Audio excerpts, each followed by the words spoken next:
For Tuesday, May 5th, it's Bob Price on Canada's Business Beat. How often do you go to the bank?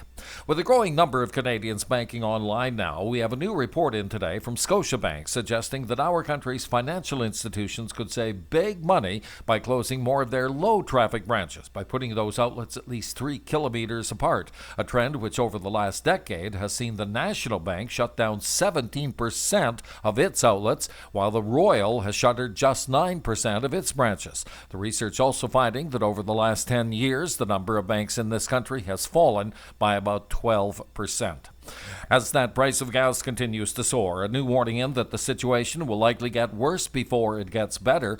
Oil and gas analyst Eric Nuttall reporting that we are now in the midst of the world's worst ever energy crisis, with oil production plummeting because of the U.S.-led war with Iran. That crude output in the Middle East has fallen between 12 and 14 million barrels a day since the conflict began.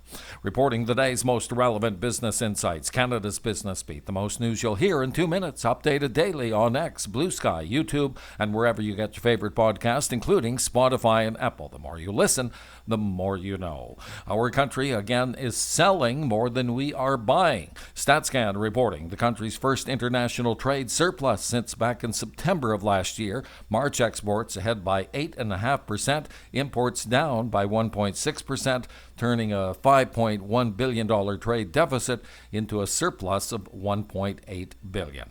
Mixed news for housing in the latest update from Canada's 2 largest real estate markets. While Vancouver and area closings were down a further 2.5% last month, Toronto sales are up for the second straight month, a 7% lift, although the average selling price was down a further 4.9% in the last month.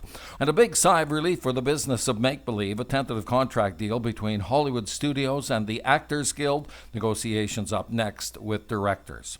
That will do it for your Tuesday. Thank you for listening. Bob Price on Canada's Business Beat.